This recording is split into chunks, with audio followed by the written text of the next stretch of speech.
Welcome to Season 2 of TechCentral's Meet the CIO, which is brought to you today by NTT DATA, where global experience meets local impact. My name is Duncan McLeod, and I'm the editor of TechCentral.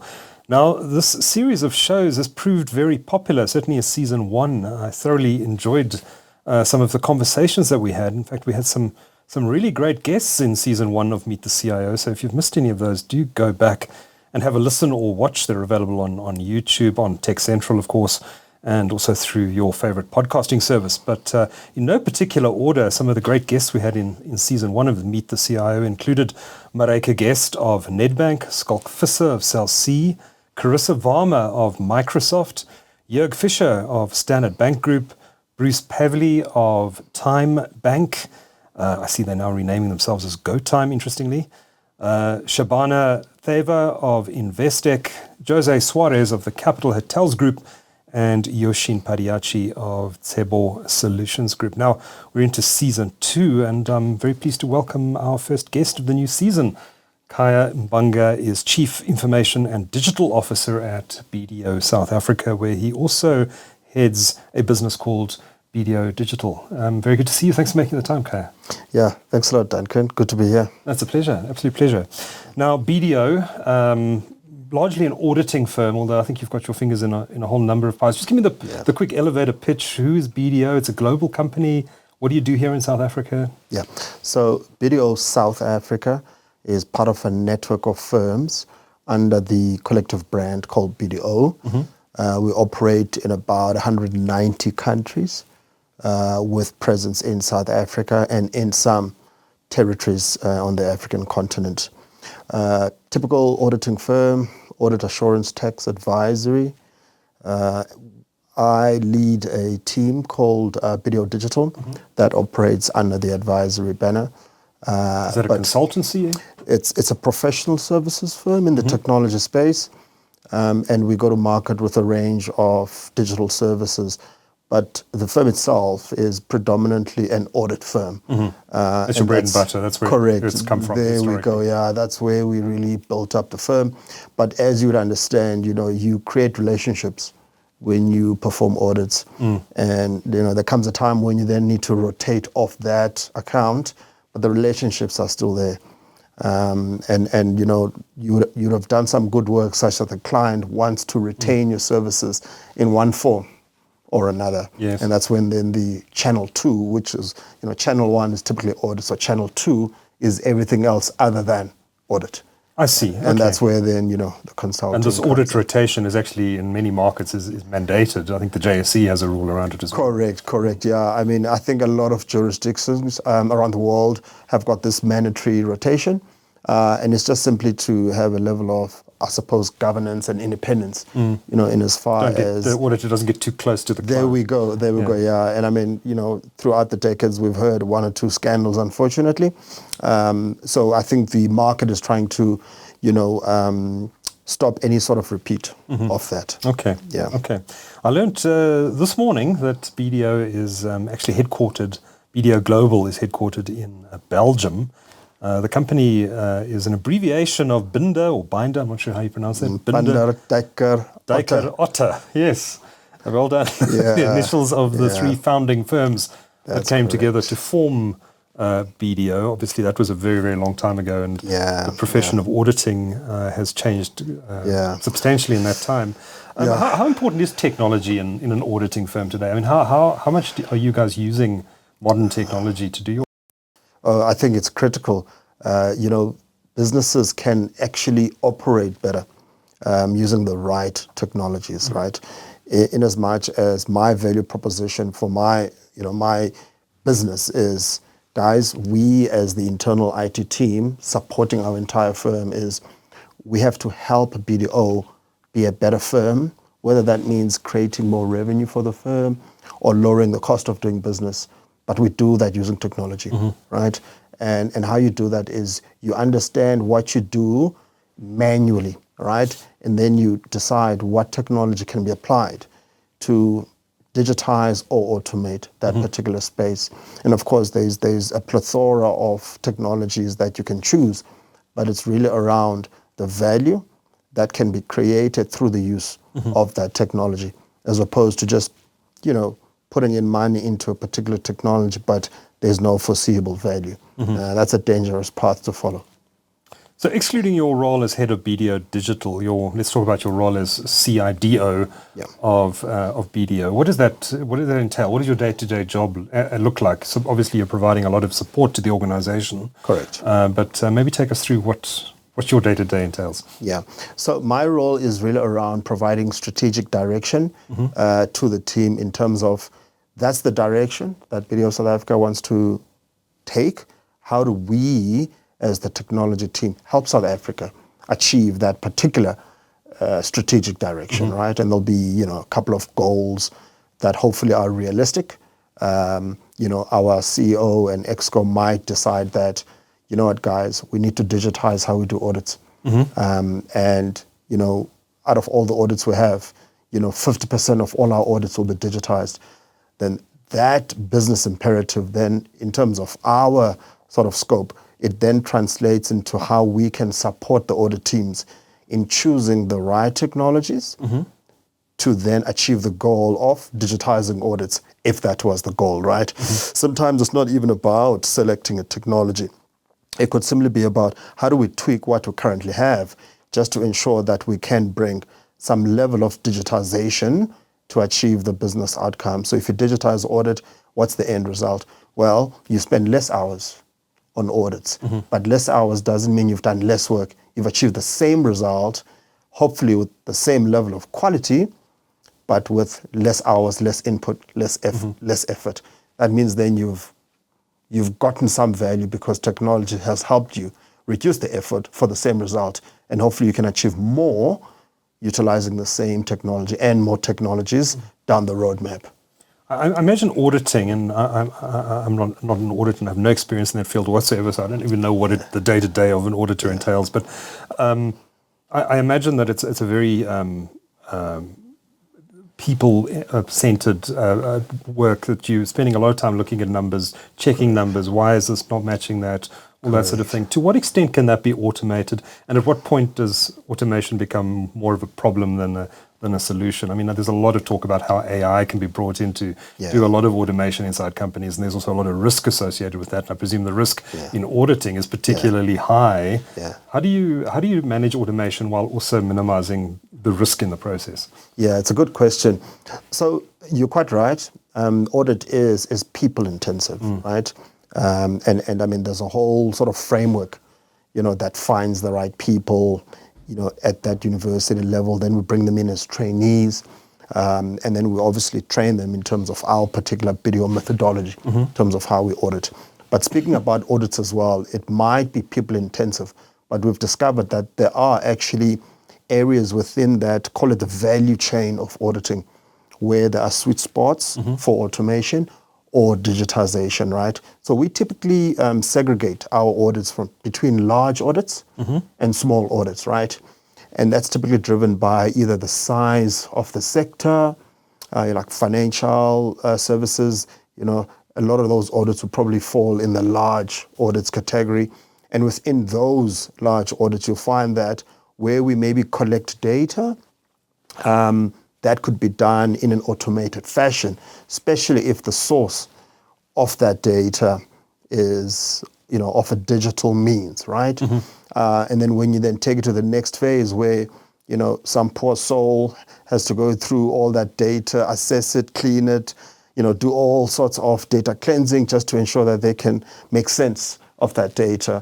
A lot of that can be audited with some tools that are, readily available in the market. And then as you then walk through that value chain within auditing, you'll find that, there's quite a few of those sweet spots where then you'll apply technology, you'll digitize, then you'll end up actually even creating templates that can be used either for a large audit or even a small audit. And then when you then sum, all those different areas where you've either implemented a small piece of technology or even automation, they all add up. And you'll find that you've automated and digitized quite a bit, of that audit life cycle. It is still a tough job to audit everything. And I doubt that we will get to a point where, for the lack of a better word, you press a button and then the audit is done by a machine. It's not going to get there.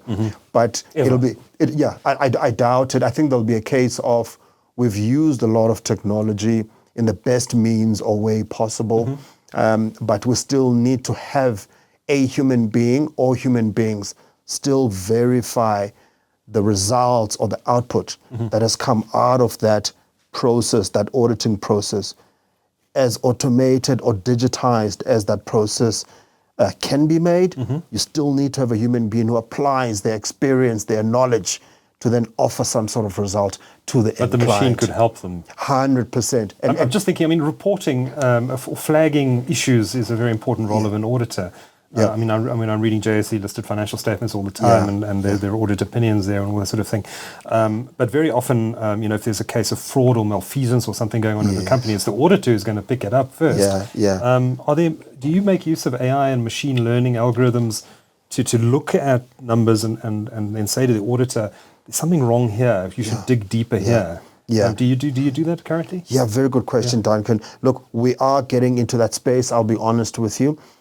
We work quite closely with IRBA, the regulator of the auditing profession in South Africa. And working closely with IRBA, they will obviously ensure that we stick to the guidelines.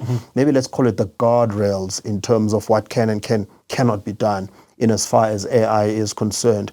So we will trial out quite a few solutions and then present results maybe to our regulators, and then we will then obviously explain the end result or the output that we are looking for and how we've achieved that, but ensuring that there is no total reliance or dependency on AI. We still have applied human thought to it, because you're quite right. You use technology to pick up typical errors or any sort of deviation from what is standard, right? Machines and AI can do that fairly quickly and quicker than a human being. But you still want to have human beings to apply their minds so that, yes, that's it. It's the person, it's the human being that eventually gave the opinion. We used AI simply to do the heavy lifting. That is typically done by... But do you think it's going to make reports and audits more accurate because of the fact that the machine is going to be checking the auditor's homework? I think it will, because I think it goes back to your data. So if we get data from the client and the data is of a degree that we trust or a high quality data, that then means that the audit should be, call it, fairly, to give you the result that you're looking for, as opposed to, we don't trust this audit because, the data is of a low quality. There is dispute in terms of even the provenance of the data and the source or whatever. Yes. But as far as getting, an opinion of an audit to the quality and the opinion that you're looking for, you've got to make sure that the papers, the auditing papers that are presented, the data that is presented is of the right quality. Yeah. You have a particular interest in AI, don't you? I mean, I saw on your LinkedIn that you're a member of the special interest group in AI and robotics at the IIT-PSA, which is the Institute of IT Professionals in South Africa. Correct. So you've obviously done quite a deep dive on this technology. Yes, I have. And I actually gave, sorry to interrupt you, no. I actually gave a presentation to the IT Indaba, I think 2 or 3 days back at the Sandton Convention Center, where I shared some of the work that we are doing as BDO in terms of investing in some AI solutions. Okay. So personally, deep interest in technology and AI, but obviously I'm driving our firm to ensure that we utilize AI to really, really operate as a better firm, right? One of the POCs, proof of concepts that we have just concluded, we've got an agentic AI that we've created, which offers a screen or a page that somebody can use to throw in prompts, right? I've just won work for a large retail customer. Please search and create a master services agreement template that we can use for this work for this type of customer. So it's work we've done before. We've obviously created lots of legal documents related to customers in that particular sector. And that agentic AI will then go and access all our documents related to, those types of customers in that sector. And then the AI will then create a template. And the documents are there, as opposed to having the poor person from legal or compliance having to recreate that document. It can be done quicker by AI. Yeah, so it's gone fairly well, but we're obviously still testing it internally before we can then... So it's like a chatbot you've created for your employees that references company information, that's, forms and documents and stuff that people need on a regular basis. 100%. And we're hoping that it's an AI, right? So it has to utilize data to mimic human thought or human intelligence. So without a human being prompting that particular solution, the AI should get to a point where it creates not just that one document, the MSA, that the user has requested, but the AI should think, no, hang on, we've got a legal process, and anytime there's an engagement, it starts with an MSA, but hang on, there are other legal documents that are part of this entire engagement. There is a letter of engagement, that's another template, and so forth. There's a scope of work document. So why not create those and then present them to the user? Right. So we're hanging back because we've thrown all these documents, not just the MSAs, but we've thrown all the other documents, and the AI has got access to them. But that's the power that we want to prove with AI, that it can, at the end of the day, mimic what we would do as a team that is tasked with creating legal documents for new engagements. Yes. Otherwise, the value isn't there. So we're doing it in a safe space internally up until we can get that value. Okay. And is it working? It's working, touch wood. Yeah. But obviously, we need to stretch and test that it's giving us the value. So we decided to add an extra screen because we want to then go into more functionality. So watch the space. We obviously are still testing, and we're hoping for good things. Yeah. Are AI hallucinations a concern to you? I mean, I'm particularly thinking the media industry where we're very wary of AI because of the mistakes it can make, and auditing, of course, is a business where mistakes can't be tolerated. Correct. So do these hallucinations that AI are known for concern you in applying it in your internal processes? Yeah, I think those are quite real. We've had a few of those where the AI spat results that were not expected, like totally left field. And I think that is tweaking that happens over time, right? And I suppose if you maybe take it back to even just a person that you are trying to be patient because there is a journey of learning that's happening. Remember, you get to a level of intelligence through some kind of learning, right? But in the journey of learning, there'll be some mistakes and stuff. And for me, I see it in a similar fashion with AI. Right? It's going to make mistakes every now and then, which is why when people say, AI is going to replace people, AI is not going to replace people. People aren't going anywhere. AI is simply going to be a smart assistant to what we do. But we need to be patient and thoroughly test and plan for cases where there are misgivings of inaccurate information, which is what we would call hallucinations. And that's why we need time. We need to give these solutions time such that we can get them to a point where they're spitting out information and results that we trust. Right? It's like a human being. You're going to ask somebody and want to test the intelligence. At some point, they'll give in, and then you're a human being. You can only take so much, but with time, you'll perfect and keep enhancing that solution up until you're happy with the value that you're getting from it. Yeah. Are you finding the skills you need in this market, particularly to do this more advanced stuff? Look, the skills are tough to get. We're fortunate to belong to a network of firms where we hopefully can tap into some of our sister brother firms. Globally, yeah. So we work quite closely with the likes of BDO Mauritius, as well as some firms up north on the continent. And the relationship is, vice versa, where there are resources that they will request from us as well. But you are quite right. We've taken the decision to rather train the people. We find young people in the market. I mean, and of course, we all know the unemployment situation in the country. So we throw skills at them, train them, and hopefully they'll get to a point where, they are equipped with the capability to then help build these AI and digital solutions. Yeah. We've got a huge program, graduate intern program. Annually, we take about a good 40, 50, interns.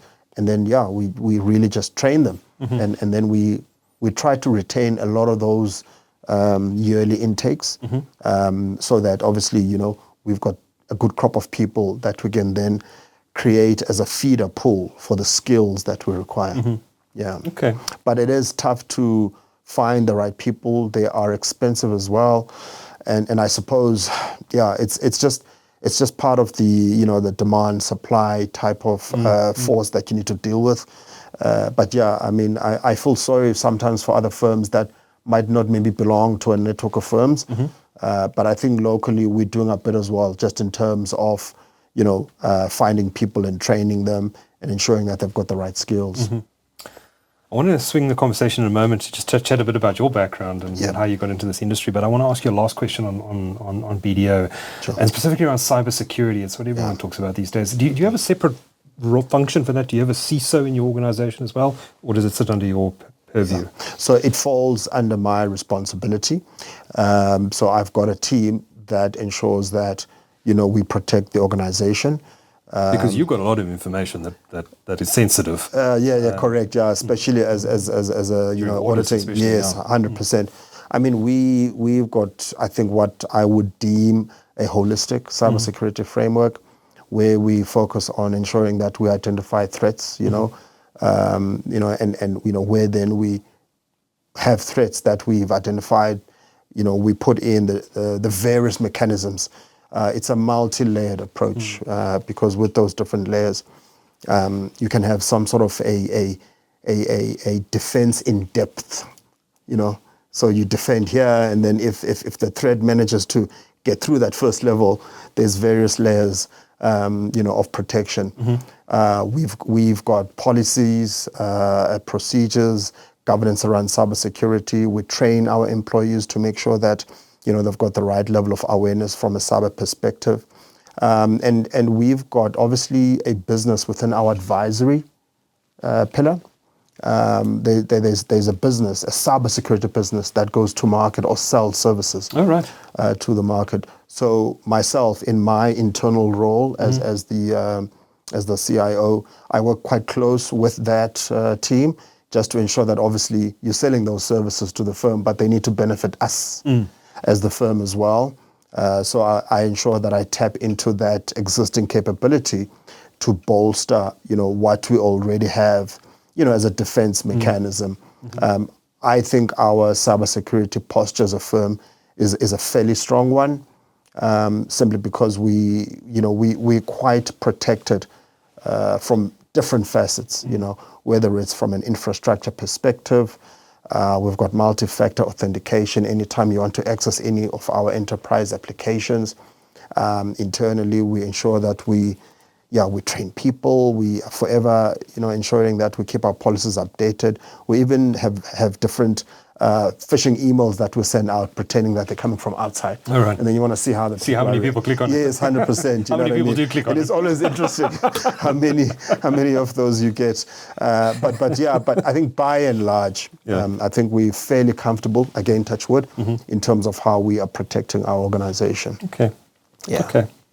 So tell me a bit about yourself. How long have you been in this role for now? Where were you before? I know you've got background in FMCG and mining, I think. Yeah, correct. Yeah. So I've been working for 25 years now, and I'd say about 70% of that has been in the consulting industry. So I've worked for the likes of Accenture, Ernst & Young, consulting firms. And obviously, as any consultant, you get thrown to do work in various sectors. And then you gain a lot of experience, which is quite great. It's awesome because you get to understand how various sectors work. And then you eventually get to a point where you amass this knowledge and then you use it to hopefully benefit, either your firm. So all the knowledge that I have now, and I'm lucky to be in the position that I've been appointed in, I'm using that knowledge to really, really help my organization basically be a better operating business. I like the question that we need to ask better questions, because when you ask better questions, you get better answers. And some of the questions that we're asking ourselves as BDO is, what aren't we doing to create, happier clients? What aren't we doing to have better services that really, really wow our customers. And through those better questions, we're challenging ourselves. We've got a strong roadmap of initiatives that internally we are executing. We are modernizing our ERP. We're bringing in a cloud version of our ERP. And with that cloud version, we are going to get quite a few features. When we spoke about AI earlier, some of the features that have been promised by the service providers is that, we will be getting predictive analytics and hopefully, billing that will be based on the data that the ERP system is working with, where then this ERP system can now even give you predictive billing reports because it's got the data. So I'm proud of the investment that my firm has made, I think, into the role that I currently occupy, because technology and digital is critical, I think, for any firm to move forward. I mean, you tell me of a sector that doesn't use technology. It probably doesn't exist.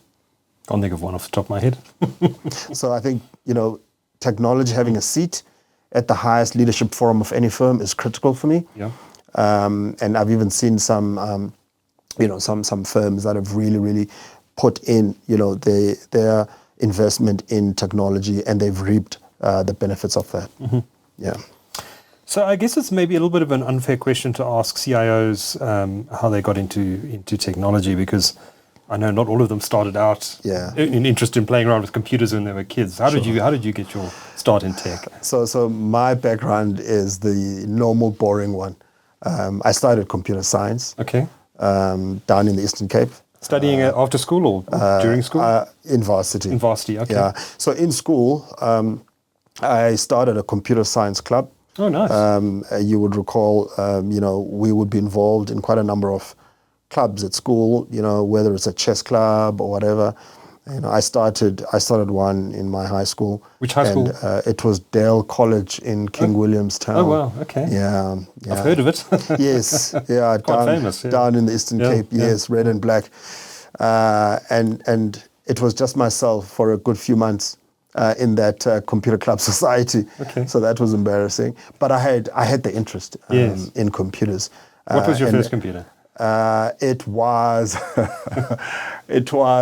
what is it, like an x86? Okay. One of those really Intel. Yeah, Intel. PCs. Yeah, it was really, and I think I still have the computer that I used in university, which was almost a good 28, 29 years ago. Sure. I still have it somewhere in my garage. Yeah. PC. It's a PC, a proper PC. Right.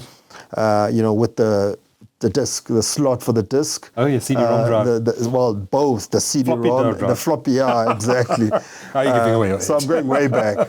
Yeah. So I started that in University of PE. Okay. That's what it was called back then. NMU now. It's now NMU, correct. So you studied computer science. I studied computer science. So I've been a technologist through and through. Okay. And So you've done programming and all that. I've done programming in Java, C#, and it's been fun. And I'm glad that we still use those languages these days. Yeah. And it's great for me because I can relate to my team. Yeah. When we're creating, software or code, you ask the guys, okay, compile, run the program, and then you see the results. Okay, no, that's the problem there. So it makes you relatable, and relevant to the team. To be technical, but obviously you can't stay in the detail. The tech world never stands still for a moment, and the change we've seen in the last 3 years since the emergence of ChatGPT has been quite amazing. The emergence of things like vibe coding and all this sort of stuff. I mean, I tried to generate a picture now in Google AI Studio. I wasn't paying attention to what I was doing, and it created an entire application for me that worked to generate 4K images. Yeah. So clearly the world has changed completely over the last few years. What are you looking for in talent, and what would you advise kids to study these days? You see, that's a good question because that's the conundrum, right? Do you tell your son or daughter to go and study coding? Because I think in a couple of years and in the very near future, the tools that we use to help create new software will be refined and advanced and they'll be tweaked to such a point that they will then create these softwares, and there will be no need for people to actually do programming or coding. I still think there is merit in somebody understanding or learning coding, because even those same programs will need to be maintained, and then you typically call somebody who would understand and check for security. Yeah, 100%. But for me, it's really then the interest is in, wow, look at technology and how technology has really, really changed the world. Yes. It's giving so many careers now. People can really, really get into anything that they want to get into. I have a 20-year-old son who he did a full circle. He started out halfway through his matric year saying, nope, he doesn't want an office job. He doesn't want to be, in technology or consulting like his dad, me. We said, okay, cool, we respect that. What do you want to do? And then he said, okay, maybe law. Then we exposed him to a lawyer friend of ours who has a law firm. He spent a week there, didn't like it. Cool. Right. When you come back for your next holidays, we're going to expose you to something else. What do you want to do? And then it was another profession and another profession. A whole 360 came back and said, okay, you know what, stuff it. I will do computer science. So now he ended up at University of Pretoria, Turkish, and he's doing computer science. So look, it can be a tough call in terms of, what do they study? But I'm just happy that there are so many careers within technology. Yeah. You know what I mean? It's really just matching that particular area of technology to what your child prefers or what they like. Yes.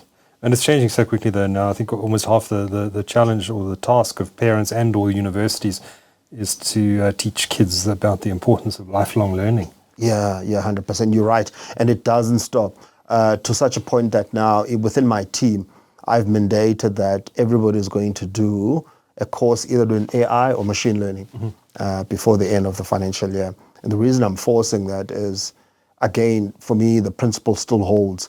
It's not going to be AI that replaces people. It's going to be people with AI skills that will flourish and potentially even replace us who don't have AI skills. So do a course, even if it's a generic AI 101. Start to understand it. There we go. Before the robots rise up. Yeah, before they take over the world. Exactly. You posted, I think, on LinkedIn recently, and I'm going to appropriate this idea for this show because I'm going to ask all my guests on season 2 of Meet the CIO. But you posted a hack for your productivity, how you something you found very useful to give you a productivity boost. I'm always looking for new ways to hack my productivity. What is it? What is your productivity hack? And please share it with our audience. Yeah. So, I mean, emails can be distracting for me. So especially if you're somebody that struggles to focus on doing that one thing and ensuring that it's done well. So I will typically, switch off or put my emails in an offline mode, right? It means there's no new emails coming in, and then you can deal with your workload, right? And you might say, you know what, I need 2 hours or an hour, but then you must remember to go back and switch them back on. Because you're having a very quiet afternoon here. Yes, exactly. Because all the emails that you're sending out, they're actually in your inbox. Yes. So you must remember to switch them back on, and then obviously then you'll get a flood because because it helps you dedicate focus time to ensuring that you actually do get your work done. Yes. Because I get anxious when I come back after a weekend and I've got like 200 emails. And you find that some of them are important, some of them are coming from clients, external clients as well. So that's what I do. It might not be the best for everybody, but it does work for me because people communicate via email these days. And they're sending important stuff. There's documents that need to be reviewed or POs that need to be processed, whatever the case might be. And then that's just basically how I manage focus windows. You focus, and then you entertain, then you focus again. So that works for me. Okay, good tip. Yeah. Khaya Mbanga is Chief Information and Digital Officer at BDO South Africa, where he also heads up BDO Digital. Thank you for your time, and thank you for chatting to Meet the CIO. Yeah, thank you. It's been a pleasure.